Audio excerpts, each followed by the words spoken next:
Hi, ಎಲ್ಲರಿಗೂ ನಮಸ್ಕಾರ. Welcome back to our YouTube channel. ನಾವು ಹಿಂದಿನ ತರಗತಿಯಲ್ಲಿ ಅಧ್ಯಾಯ 1 ನೋಡಿದ್ವಿ. ಅದರಲ್ಲಿ ಮನೋವಿಜ್ಞಾನದ ಪೀಠಿಕೆಗೆ ಸಂಬಂಧಿಸಿದಂತೆ ಮನೋವಿಜ್ಞಾನ ಅಂದ್ರೆ ಏನು, ಅದು ಎಲ್ಲಿಂದ ಬಂತು, ಹೇಗೆ ಅದು ಎಲ್ಲ ಉಪಯೋಗ ಆಗ್ತಾ ಇದೆ, ಶೈಕ್ಷಣಿಕ ಮನೋವಿಜ್ಞಾನ, ಓಕೆ, ಇದ್ರ ಬಗ್ಗೆ ಎಲ್ಲ ನೋಡಿದ್ವಿ. ಈಗ ಮನೋವಿಜ್ಞಾನದ ಅಧ್ಯಯನದ ಗುರಿಗಳು ಅಥವಾ ಜೊತೆಗೆ ವಿಧಾನಗಳು ಯಾವ್ಯಾವು ಅಂತ ನೋಡ್ತಾ ಹೋಗೋಣ.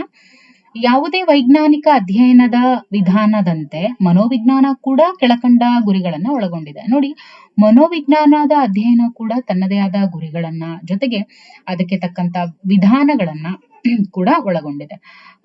ನೋಡಿ, ಗುರಿಗಳು ಅಂತ ಬಂದಾಗ ವರ್ತನೆಯ ವರ್ಣನೆ, ಮುನ್ನರಿವು, ವಿವರಣೆ, ನಿಯಂತ್ರಣ ಮತ್ತು ಅಧ್ಯಯನದಿಂದ ಪಡೆದ ಜ್ಞಾನ, ಇವುಗಳನ್ನ ವಸ್ತುನಿಷ್ಠ ರೀತಿಯಲ್ಲಿ ಸಮಸ್ಯೆ ನಿವಾರಣೆಗೆ ಅನ್ವಯಗೊಳಿಸುವುದು. ಇವು ವೆರಿ ಇಂಪಾರ್ಟೆಂಟ್. ವರ್ತನೆಯ ವರ್ಣನೆ,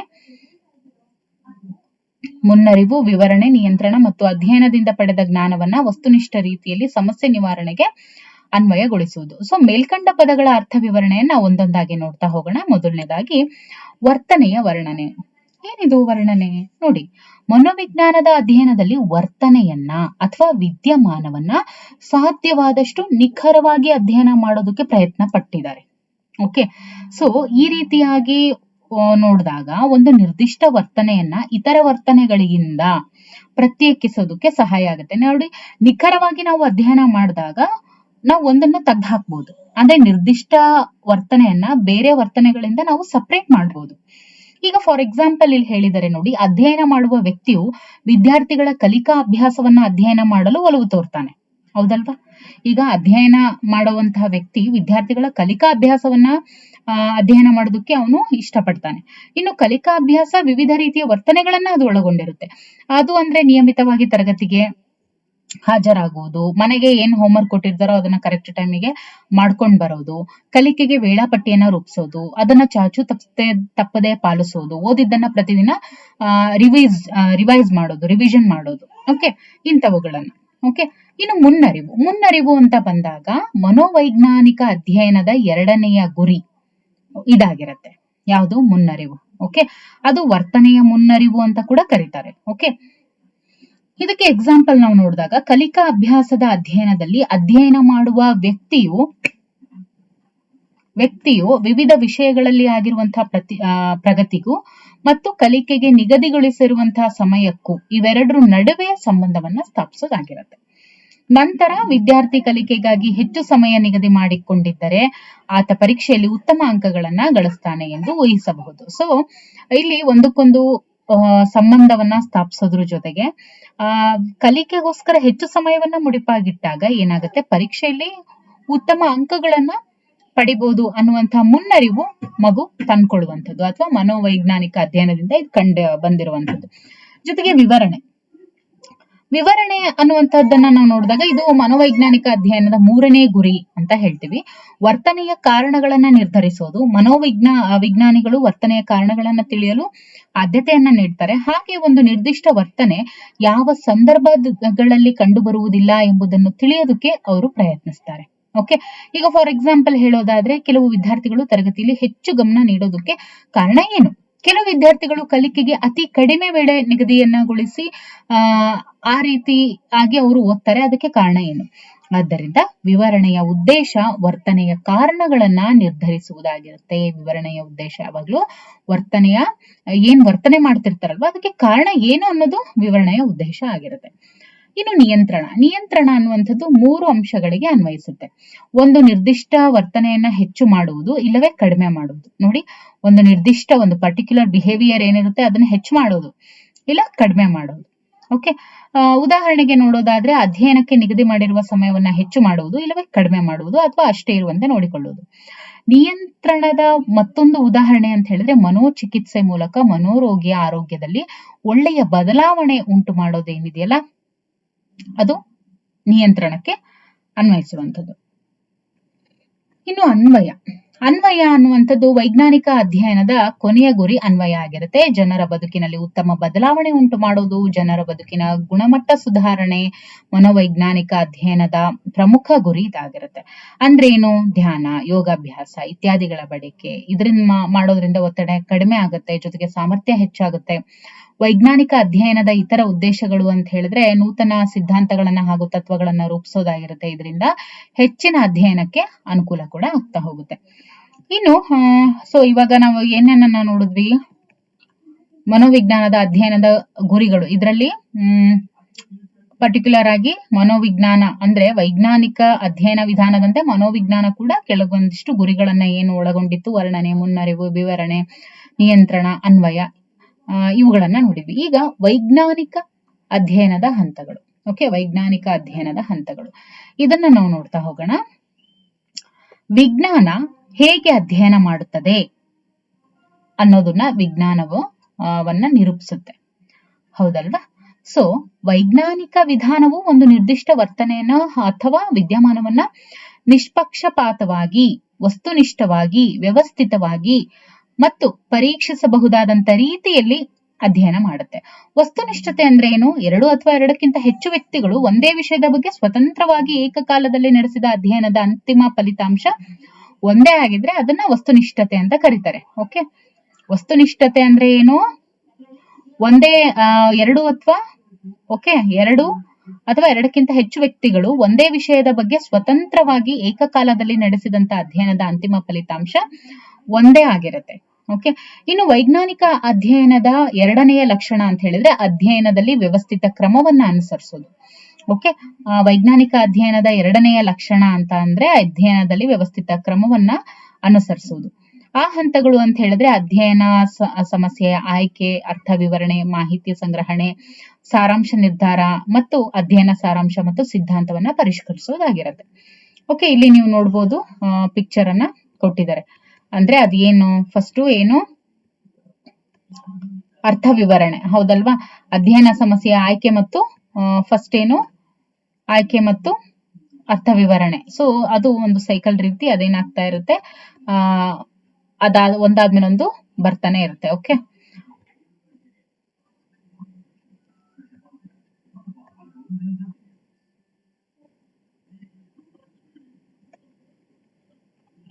ಓಕೆ,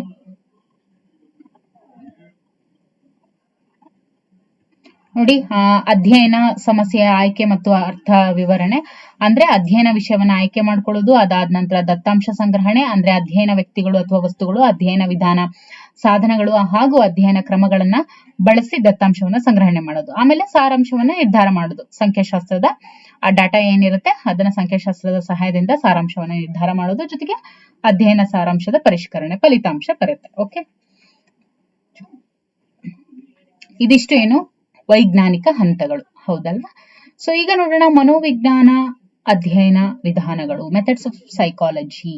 ಓಕೆ, ಮನೋವಿಜ್ಞಾನದ ಅಧ್ಯಯನದ ವಿಧಾನಗಳು, ದಿಸ್ ಆರ್ ವೆರಿ ಇಂಪಾರ್ಟೆಂಟ್. ಇವೆಲ್ಲವೂ ಕೂಡ ಇವುಗಳ ಮೇಲೆ ಒಂದು ಅಥವಾ ಅನ್ನೋದು ಕಡಿಮೆ, ಒಂದಕ್ಕಿಂತ ಹೆಚ್ಚಿನ ಪ್ರಶ್ನೆಗಳು ಇದರಲ್ಲಿ ಯಾವಾಗ್ಲೂ ಇದ್ದೇ ಇರುತ್ತೆ. ಇದರಲ್ಲಿ ನೀವು ಬರೀ ಈ ವಿಧಾನದಲ್ಲೇನೆ ನೀವು 3 ಮಾರ್ಕ್ಸ್ ಅನ್ನ ಎಕ್ಸ್ಪೆಕ್ಟ್ ಮಾಡ್ಬೋದು. ಓಕೆ, ಅವಲೋಕನ ವಿಧಾನ, ಅಂತರಾವಲೋಕನ ವಿಧಾನ, ಸಮೀಕ್ಷಾ ವಿಧಾನ, ವ್ಯಕ್ತಿ ವೃತ್ತಾಂತ ವಿಧಾನ, ಪ್ರಾಯೋಗಿಕ ವಿಧಾನ, ಇವು ಅಧ್ಯಯನ ವಿಧಾನಗಳು. Okay, methods of psychology. Methods of ಸೈಕಾಲಜಿಯಲ್ಲಿ ಏನು? ಅವಲೋಕನ ವಿಧಾನ, ಅಂತರಾವಲೋಕನ ವಿಧಾನ, ಸಮೀಕ್ಷಾ ವಿಧಾನ, ವ್ಯಕ್ತಿ ವೃತ್ತಾಂತ ವಿಧಾನ, ಪ್ರಾಯೋಗಿಕ ವಿಧಾನ. ಪ್ರತಿಯೊಂದು ವಿಧಾನದ ಇತಿಮಿತಿಗಳು ಅಥವಾ ಸಾಧಕ ಬಾಧಕಗಳನ್ನು ಕೂಡ ನಾವು ನೋಡ್ತಾ ಹೋಗ್ತೀವಿ. ಈಗ ಪೂರ್ವ ಪೀಠಿಕೆಯನ್ನ ನೋಡೋಣ. ಯಾವ್ದ್ರ ಬಗ್ಗೆ? ಮೆಥಡ್ಸ್ ಆಫ್ ಸೈಕಾಲಜಿ, ಅಧ್ಯಯನ ವಿಧಗಳಿದಾವಲ್ವಾ, ಇದ್ರ ಬಗ್ಗೆ. ಮೊದಲನೇ ಒಂದು ಅಧ್ಯಯನದಲ್ಲಿ ನಾವೇನ್ ನೋಡಿದ್ವಿ? ಅಧ್ಯಾಯದಲ್ಲಿ ಮನೋವಿಜ್ಞಾನದ ಅಧ್ಯಯನ ವಸ್ತು ಏನು ಅನ್ನುವಂಥದ್ದನ್ನ ನಾವು ನೋಡಿದ್ವಿ. ಮನೋವಿಜ್ಞಾನ ಮುಖ್ಯವಾಗಿ ವ್ಯಕ್ತಿಯ ವರ್ತನೆಯನ್ನ ಮತ್ತು ಮಾನಸಿಕ ಪ್ರಕ್ರಿಯೆಗಳ ಕುರಿತು ಅಧ್ಯಯನ ಮಾಡುತ್ತೆ ಅನ್ನೋದನ್ನ ನೋಡಿದ್ವಿ. ಈ ವಿದ್ಯಮಾನಗಳನ್ನ ಮನೋವಿಜ್ಞಾನಿಗಳು ಹೇಗೆ ಅಧ್ಯಯನ ಮಾಡ್ತಾರೆ ಅನ್ನೋದ್ರ ಬಗ್ಗೆನೂ ನಾವು ಇವಾಗ ತಿಳಿದುಕೊಳ್ತಾ ಹೋಗೋಣ. ಎಲ್ಲಾ ವಿಜ್ಞಾನಿಗಳಂತೆ ಮನೋವಿಜ್ಞಾನಿಗಳು ಕೂಡ ಅಧ್ಯಯನ ವಿಷಯದ ವಿವರಣೆ, ವರ್ಣನೆ, ಊಹೆ ಹಾಗೂ ನಿಯಂತ್ರಣಕ್ಕೆ ಒತ್ತನ್ನ ನೀಡ್ತಾರೆ. ಇದಕ್ಕೋಸ್ಕರ ಮನೋವಿಜ್ಞಾನಿಗಳು ಸುವ್ಯವಸ್ಥಿತವಾಗಿರುವಂತಹ ಅವಲೋಕನಕ್ಕೆ ಹೆಚ್ಚು ಆದ್ಯತೆಯನ್ನ ನೀಡ್ತಾರೆ. ಓಕೆ, ಫಸ್ಟ್ ಏನ್ ಮಾಡ್ಬೇಕು? ವೆರಿ ಫಸ್ಟ್ ಅಬ್ಸರ್ವ್ ಮಾಡ್ಬೇಕು. ಅದರಿಂದನೇ ಅಲ್ವಾ ನಮ್ಗೆ ಏನ್ ಸಿಗುತ್ತೆ, ಪ್ರತಿಯೊಂದು ಕೂಡ ಗೊತ್ತಾಗ್ತಾ ಹೋಗೋದು. ಇನ್ನು ಅಧ್ಯಯನ ಕ್ರಮವು ಮನೋವಿಜ್ಞಾನವನ್ನ ಒಂದು ವಿಜ್ಞಾನವಾಗಿ ಪರಿಗಣಿಸುವಂತೆ ಮಾಡಿದೆ. ಓಕೆ, ಸೊ ಮಾನವನ ವರ್ತನೆಯ ಅಧ್ಯಯನ ತುಂಬಾ ಸಂಕೀರ್ಣವಾಗಿರೋದ್ರಿಂದ ಮನೋವಿಜ್ಞಾನಿಗಳು ವರ್ತನೆಯ ಅಧ್ಯಯನಕ್ಕೆ ವಿವಿಧ ವಿಧಾನಗಳನ್ನ ಅವಲಂಬಿಸಿದ್ದಾರೆ, ಹೌದಲ್ವಾ? ಈಗ ಮನುಷ್ಯ ಒಂದು ವರ್ತನೆಯ ಅಧ್ಯಯನ ಮಾಡುವಂಥದ್ದು it is very complex. So ಹಾಗಾಗಿ ಅದು ಕಷ್ಟಕರ ಆಗಿರೋದ್ರಿಂದ ಒಂದೊಂದು ವರ್ತನೆಯ ಅಧ್ಯಯನಕ್ಕೆ ಬೇರೆ ಬೇರೆ ವಿಧಾನಗಳು, ಇದಕ್ಕೆ ಇದು ಸೂಕ್ತ, ಇದಕ್ಕೆ ಇದು ಸೂಕ್ತ, ಈ ರೀತಿಯಾಗಿದ್ರೆ ಇದು ಸೂಕ್ತ ಅನ್ನೋ ತರ ಬೇರೆ ಬೇರೆದ್ರ ಮೇಲೆ ಡಿಪೆಂಡ್ ಆಗಿದೆ. ಸೊ ಅವುಗಳಲ್ಲಿ ಪ್ರಮುಖವಾದವುಗಳು ಅಂತ ಹೇಳಿದ್ರೆ ಅವಲೋಕನ ವಿಧಾನ, ಅಂತರಾವಲೋಕನ ವಿಧಾನ, ಸಮೀಕ್ಷಾ ವಿಧಾನ, ವ್ಯಕ್ತಿ ವೃತ್ತಾಂತ ವಿಧಾನ, ಜೊತೆಗೆ ಪ್ರಾಯೋಗಿಕ ವಿಧಾನ. 1 2 3 4 5 ದೀಸ್ 5 ಆರ್ ವೆರಿ ಇಂಪಾರ್ಟೆಂಟ್. ಈ ಅಧ್ಯಾಯದಲ್ಲಿ ಮನೋವಿಜ್ಞಾನಿಗಳು ಅಧ್ಯಯನಕ್ಕಾಗಿ ಅವಲಂಬಿಸಿರುವಂತಹ ವಿಧಾನಗಳ ಬಗ್ಗೆ ಹಾಗೂ ಅವುಗಳ ಲಿಮಿಟೇಷನ್ಸ್ ಬಗ್ಗೆ ನಾವು ಇವಾಗ ನೋಡ್ತಾ ಹೋಗೋಣ. ಮೊದಲನೇದಾಗಿ ಅಬ್ಸರ್ವೇಷನ್ ಮೆಥಡ್ ಅಂದ್ರೇನು? ಅವಲೋಕನ ವಿಧಾನ. ಅವಲೋಕನ ವಿಧಾನ ಅಂತ ಹೇಳಿದಾಗ ಇದು ಒಂದು ಪ್ರಮುಖ ವಿಧಾನ. ಓಕೆ, ವರ್ತನೆಯನ್ನ ಅಧ್ಯಯನ ಮಾಡಲು ಇದೊಂದು ಪರಿಣಾಮಕಾರಿ ವಿಧಾನ ಅಂತ ಅನ್ನಿಸ್ಕೊಂಡಿದೆ. ಯಾವುದು? ಅವಲೋಕನ ವಿಧಾನ. ಅವಲೋಕನ ವಿಧಾನ ಏನಿದೆಯಲ್ಲ, ಇದು ವರ್ತನೆಯನ್ನ ಅಧ್ಯಯನ ಮಾಡೋದಕ್ಕೆ ಪರಿಣಾಮಕಾರಿ ವಿಧಾನ ಆಗಿದೆ.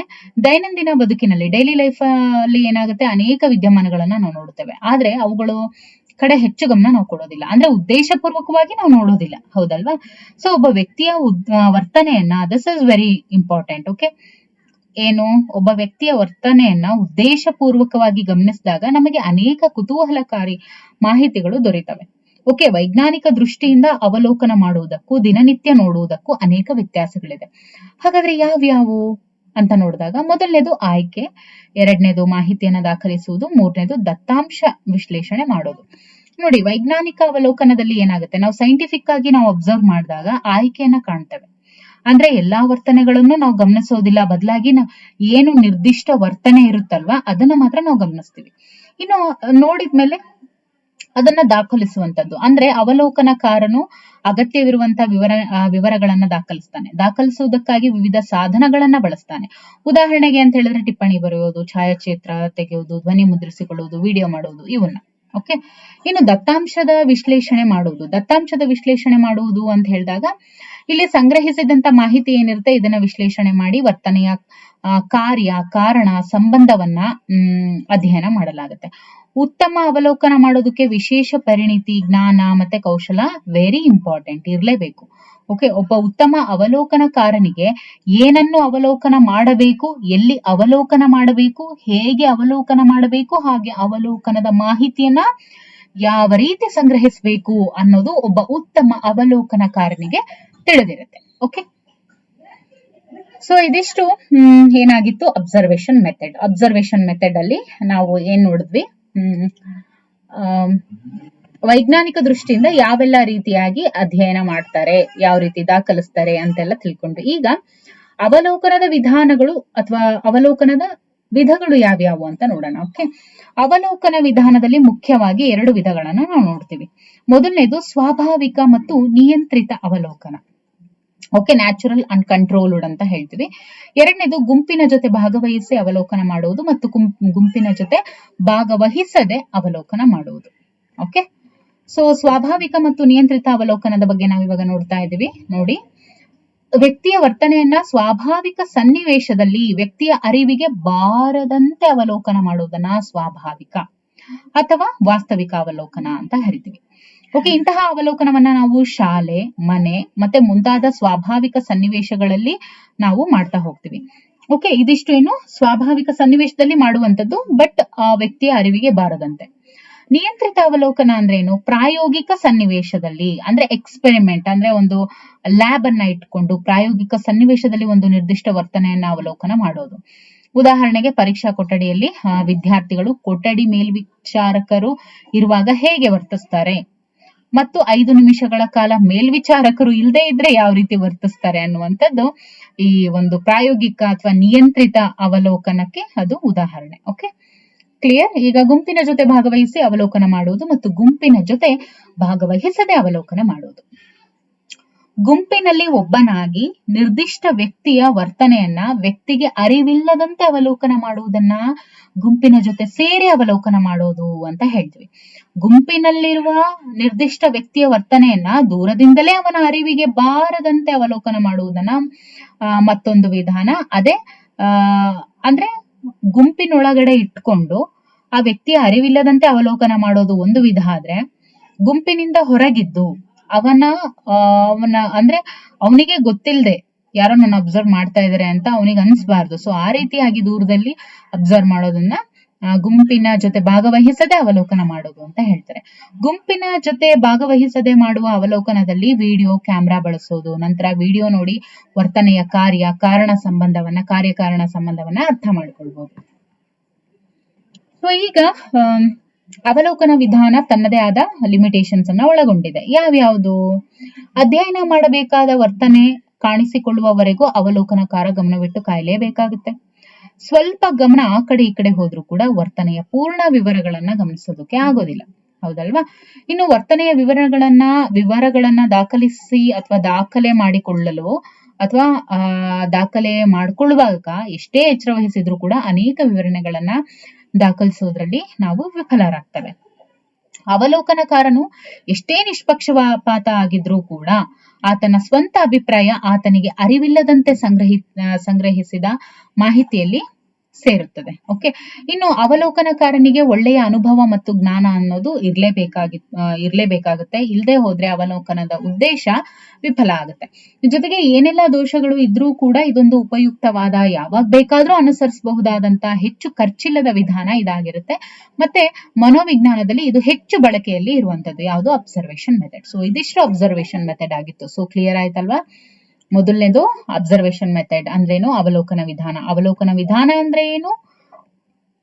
ಆಯ್ಕೆ ಮಾಹಿತಿಯನ್ನ ದಾಖಲಿಸುವುದು, ದತ್ತಾಂಶದ ವಿಶ್ಲೇಷಣೆ ಮಾಡೋದು, ಜೊತೆಗೆ ಅವುಗಳ ವಿಧಗಳು ಏನು? ಸ್ವಾಭಾವಿಕ ಮತ್ತು ನಿಯಂತ್ರಿತ ಅವಲೋಕನ, ಗುಂಪಿನ ಜೊತೆ ಮತ್ತೆ ಗುಂಪು ರಹಿತ ಅಂದ್ರೆ ಗುಂಪಿನ ಜೊತೆ ಭಾಗವಹಿಸದೆ ಮಾಡುವಂತ ಅವಲೋಕನ, ಜೊತೆಗೆ ಅದರ ಇತಿಮಿತಿಗಳನ್ನ ನೋಡಿದ್ವಿ. ಓಕೆ, ಇದಿಷ್ಟು ಏನು? Observation method. ಈಗ ನೋಡೋಣ ಅಂತರಾವಲೋಕನ ವಿಧಾನ. ಅಂತರಾವಲೋಕನ ವಿಧಾನವನ್ನ ಬಿ ಟಿಶ್ನರ್ ಅಂತ ಹೇಳ್ತೀವಿ. ಅಂದ್ರೆ ಏನು? ಎಡ್ವರ್ಡ್ ಬ್ರಾಡ್ಫೋರ್ಡ್ ಟಿಚನರ್ ಅಂತ ಇದೆ, ಟಿಶ್ನರ್ ಅಂತ ಕರೀತಾರೆ. ಓಕೆ, ಸೊ ಅಂತರಾವಲೋಕನ ವಿಧಾನವನ್ನ ಬಳಕೆಗೆ ತಂದಂತವ್ರು ಬಿ ಟಿಶ್ನರ್ ಅವರು. ಟಿಚ್ನರ್ ಅವ್ರ ಪ್ರಕಾರ ದಿಸ್ ಇಸ್ ವೆರಿ ಇಂಪಾರ್ಟೆಂಟ್. ಇದು ಕೂಡ ಬಹಳಷ್ಟು ಸಲ ಕೇಳಿದರೆ. ಅಂತರಾವಲೋಕನ ವಿಧಾನವನ್ನ ಬಳಕೆಗೆ ತಂದಂತವ್ರು ಬಿ ಟಿಶ್ನರ್. ಇವ್ರ ಪ್ರಕಾರ ಮನುಷ್ಯನನ್ನ ಅರ್ಥ ಮಾಡ್ಕೊಳ್ಬೇಕಾದ್ರೆ ಅವನ ಮನಸ್ಸಿನ ಅಂತರಾಳವನ್ನ ಅಧ್ಯಯನ ಮಾಡಬೇಕು ಅಂತ ಹೇಳ್ತಾರೆ. ಮನಸ್ಸನ್ನ ಅಧ್ಯಯನ ಮಾಡಲು ಅಂತರಾವಲೋಕನ ವಿಧಾನ ಒಂದು ಉತ್ತಮವಾದ ವಿಧಾನ ಅಂತ ಕೂಡ ಇವ್ರು ಹೇಳ್ತಾರೆ. ಆಂತರಿಕ ಅನಿಸಿಕೆಗಳನ್ನ ಅನುಭವವಾಗುತ್ತಿರುವಾಗಲೇ ಒಳಹೊಕ್ಕು ನೋಡಿ ಇದ್ದದ್ದನ್ನ ಇದ್ದ ಹಾಗೆ ವರದಿ ಮಾಡೋದು ಈ ವಿಧಾನದ ವಿಶೇಷ ಗುಣ. ಓಕೆ, ಇಂಟ್ರೋಸ್ಪೆಕ್ಷನ್ ಮೆಥಡಿನ ಒಂದು ವಿಶೇಷ ಗುಣ ಯಾವುದು ಅಂತ ಹೇಳಿದ್ರೆ ಆಂತರಿಕ ಅನಿಸಿಕೆಗಳನ್ನ ಅನುಭವ ಆಗ್ತಾ ಇರ್ಬೇಕಾದ್ರೇನೆ ಒಳಹೊಕ್ಕು ನೋಡಿ ಇದ್ದದ್ದನ್ನ ಇದ್ದ ಹಾಗೆ ವರದಿ ಮಾಡೋದು. ವ್ಯಕ್ತಿ ಒಂದು ನಿರ್ದಿಷ್ಟ ಸಂದರ್ಭದಲ್ಲಿ ಪ್ರಚೋದನೆಗೆ ಒಳಗಾದಾಗ ಆಂತರ್ಯದಲ್ಲಿ ಆಗುತ್ತಿರುವಂತ ಅನುಭವಗಳನ್ನ ವರದಿ ಮಾಡಬೇಕು. ಓಕೆ, ಯಾವಾಗ ವರದಿ ಮಾಡಬೇಕು ನೋಡಿ? ವ್ಯಕ್ತಿ ಒಂದು ನಿರ್ದಿಷ್ಟ ಸಂದರ್ಭದಲ್ಲಿ ಪ್ರಚೋದನೆಗೆ ಒಳಗಾದಾಗ ಆಂತರ್ಯದಲ್ಲಿ ಆಗ್ತಾ ಇರುವಂತ ಅನುಭವಗಳನ್ನ ವರದಿ ಮಾಡಬೇಕು. ಅಂತರಾವಲೋಕನ ಮಾಡಿ ಹೇಗೆ ವರದಿ ಮಾಡಬೇಕು ಅನ್ನೋದ್ರ ಬಗ್ಗೆ ತರಬೇತಿ ನೀಡ್ತಾರೆ. ಜೊತೆಗೆ ಅಂತರಾವಲೋಕನ ಮಾಡಿ ನೀಡಿದ ವರದಿಯನ್ನ ವಿಶ್ಲೇಷಣೆ ಮಾಡಿ ವ್ಯಕ್ತಿಯ ವರ್ತನೆಯನ್ನ ತಿಳಿದುಕೊಳ್ಳಲಿಕ್ಕೆ ಇದು ಅನುಕೂಲ ಆಗುತ್ತೆ. ಅಂತರಾವಲೋಕನ ವರದಿಯು ವಿವರಣೆಯ ರೂಪದಲ್ಲಿ ಇರಬಹುದು, ಅಥವಾ ಪ್ರಶ್ನೋತ್ತರ ರೂಪದಲ್ಲಿ ಇರಬಹುದು, ಅಥವಾ ಧರೀಕರಣ ರೂಪದಲ್ಲೂ ಕೂಡ ಇರಬಹುದು. ಇಷ್ಟು ಟೈಪ್ಸ್ ಇರುತ್ತೆ ಅಂತರಾವಲೋಕನದ ವರದಿ. ಓಕೆ, ಇನ್ನು ಅನುಭವ ಆಗ್ತಾ ಇರ್ಬೇಕಾದ್ರೇನೆ ಅಂತರಾವಲೋಕನ ಮಾಡೋದ್ರಿಂದ ಮನಸ್ಸಿನ ಒಳಹೊಕ್ಕು ನೋಡುವಾಗ ಅನುಭವ ನಿಂತು ಹೋಗುತ್ತೆ. ಓಕೆ, ಒಳಹೊಕ್ಕು ನೋಡುವಾಗ ಅನುಭವ ಏನಿರುತ್ತೆ ಅದು ನಿಂತು ಹೋಗುತ್ತೆ. ಆಗ ನೀಡುವ ವರದಿಯು ಈಗಾಗಲೇ ಆಗಿ ಹೋಗಿರುವ ಅನುಭವದ ವಿವರ ನಾವು ರಿಸೀವ್ ಮಾಡ್ಕೊಂಡಂಗ ಆಗಿರುತ್ತೆ. ಆದ್ದರಿಂದ ನೋಡಿ ಅಂತರಾವಲೋಕನ ವಿಧಾನ ಎನ್ನುವ ಬದಲು ಇದನ್ನ ಸಿಂಹಾವಲೋಕನ ಅಂತ ಕೂಡ ಕರೀತಾರೆ. ಓಕೆ, ಇದು ಸಿಂಹಾವಲೋಕನ ಎಂದಿದ್ದರೆ ಹೆಚ್ಚು ಅರ್ಥಪೂರ್ಣವಾಗಿರುತ್ತಿತ್ತು. ಅಂತರಾವಲೋಕನ ವಿಧಾನದ ಪರಿಣಾಮಕಾರಿ ಉಪಯೋಗ ಈ ವಿಧಾನವನ್ನ ಅನುಸರಿಸಿ ವರದಿ ನೀಡುವ ವ್ಯಕ್ತಿಯ ಅನುಭವ, ತರಬೇತಿ, ಭಾಷೆ, ಅಭಿವ್ಯಕ್ತಿ ಸಾಮರ್ಥ್ಯವನ್ನ ಹೆಚ್ಚು ಅವಲಂಬಿಸಿದೆ. ನೋಡಿ, ಅಂತರಾವಲೋಕನ ವಿಧಾನವನ್ನ ಸಿಂಹಾವಲೋಕನ ಅಂತ ಕೂಡ ಕರೀತಾರೆ. ಓಕೆ, ಈ ವಿಧಾನವನ್ನ ಅನುಸರಿಸಿ ವರದಿ ನೀಡುವ ವ್ಯಕ್ತಿಯ ಅನುಭವ, ವ್ಯಕ್ತಿಯ ತರಬೇತಿ ಮತ್ತೆ ಭಾಷೆ ಅಭಿವ್ಯಕ್ತಿ ಸಾಮರ್ಥ್ಯವನ್ನ, ಒಬ್ಬ ವ್ಯಕ್ತಿಯ ಅನುಭವ, ತರಬೇತಿ, ಭಾಷಾ ಅಭಿವ್ಯಕ್ತಿ ಸಾಮರ್ಥ್ಯ ಇವೆಲ್ಲವನ್ನೂ ಕೂಡ ಇದು ಹೆಚ್ಚು ಅವಲಂಬಿಸಿರುತ್ತೆ. ಓಕೆ, ಇನ್ನು ಅಂತರಾವಲೋಕನ ವಿಧಾನದ ಇತಿಮಿತಿಗಳನ್ನ ನಾವು ನೋಡೋದಾದ್ರೆ ಅಂತರಾಳದ ಅನುಭವಗಳನ್ನ ಯಥಾವತ್ತಾಗಿ ವರದಿ ಮಾಡೋದು ತುಂಬಾ ಕಷ್ಟ ಆಗುತ್ತೆ, ಹೌದಲ್ವಾ? ಭಾಷೆ ಅಭಿವ್ಯಕ್ತಿ ತಿಳಿಯದವರು, ಬುದ್ಧಿಮಾಂದ್ಯರು ಮುಂತಾದವರನ್ನ ಅಧ್ಯಯನ ಮಾಡೋದಕ್ಕೆ ಕಷ್ಟ ಆಗುತ್ತೆ. ಅಂತರಾವಲೋಕನ ವರದಿಯ ಸತ್ಯಾಸತ್ಯತೆಯನ್ನ ಪರಿಶೀಲಿಸೋದಕ್ಕೆ ಆಗೋದಿಲ್ಲ. ವ್ಯಕ್ತಿ ನೀಡಿದಂತ ವರದಿಯನ್ನ ಒಪ್ಕೊಳ್ಳೇಬೇಕಾಗುತ್ತೆ. ವ್ಯಕ್ತಿಯ ಸ್ವಂತ ಅಭಿಪ್ರಾಯಗಳು ವರದಿಯಲ್ಲಿ ಸೇರಿಕೊಳ್ಳುವ ಸಾಧ್ಯತೆ ಹೆಚ್ಚು. ಓಕೆ, ಈ ಒಂದು ಇಂಟ್ರಾಸ್ಪೆಕ್ಷನ್ ಮೆಥಡ್ ಅಲ್ಲಿ ಏನಾಗುತ್ತೆ, ವ್ಯಕ್ತಿಯ ಸ್ವಂತ ಅಭಿಪ್ರಾಯಗಳು ವರದಿಯಲ್ಲಿ ಸೇರಿಕೊಳ್ಳುವಂತಹ ಸಾಧ್ಯತೆ ಹೆಚ್ಚಾಗಿರುತ್ತೆ. ಓಕೆ, ಸೊ ಇದಿಷ್ಟು ಏನಾಗಿತ್ತು, ಮೊದಲನೇದು ಅಬ್ಸರ್ವೇಷನ್ ಮೆಥಡ್, ಎರಡನೇದು ಇಂಟ್ರಾಸ್ಪೆಕ್ಷನ್ ಮೆಥಡ್.